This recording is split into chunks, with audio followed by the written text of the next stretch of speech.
Assalamualaikum warahmatullahi wabarakatuh. Sahabat milenial yang kami hormati, kali ini kita akan membahas tentang persuasi dalam sebuah perbincangan. Kita sering tahu bahwa dalam perbincangan di masyarakat ada orang yang mengajak, mempengaruhi, dan kita pun juga kadang kurang memahami di situ. Dan mari kita pahami bersama-sama, ada sebuah perbincangan di mana di situ terdapat kandungan ajakan dan juga mempengaruhi, dan itu namanya persuasi. Yang pertama, dalam perbincangan jika terdapat kata-kata persuasi, maka itu bisa disebut dengan ajakan. Yang pertama, ayo, mari, harus, sepantasnya, sebaiknya, jangan. Misalnya, jangan merokok di sini. Itu berarti ada sebuah ajakan di balik kata jangan, yaitu seharusnya kita tidak merokok di sini. Jangan buang sampah sembarangan, itu artinya mengajak seseorang untuk membuang sampah di tempat sampah. Jangan membuang sampah sembarangan. Ayo makan, itu artinya mengajak orang lain agar ikut makan bersama-sama. Nah, itu yang pertama tentang adanya kata-kata kunci tentang ajakan dan juga mempengaruhi. Yang kedua, terdapat pernyataan yang mengandung fakta untuk memperjelas keadaan. Contoh, berdasarkan surat kabar media X, di situ dijelaskan bahwa jumlah korban meninggal dunia sebanyak 300 orang.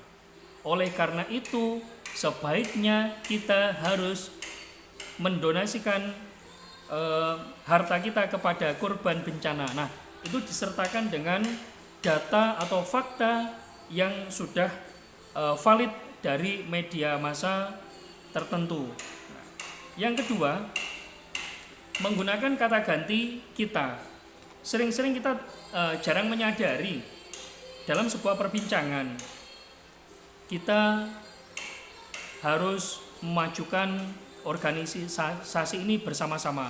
Nah, ketika ada seorang pemimpin yang menggunakan kata kita, itu sama halnya pemimpin itu mengajak kepada anggotanya untuk memajukan bersama-sama. Dengan cara apa? Kata kuncinya dengan menggunakan kata kita.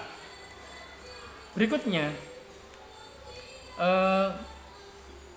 seringkali dalam sebuah teks persuasi itu disebutkan juga dengan sebab, jika, maka. Sebab adanya wabah corona ini, maka kita harus menjaga diri misalnya. Jadi ada penyebab sehingga orang itu bisa kita ajak untuk melakukan sesuatu.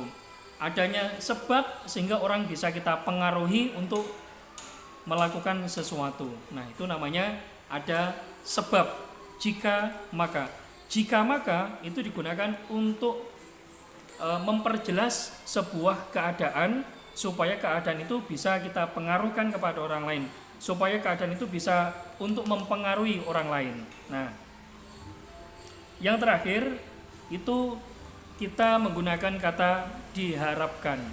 Diharapkan kepada seluruh peserta untuk berdiri sejenak. Nah, ada kata diharapkan.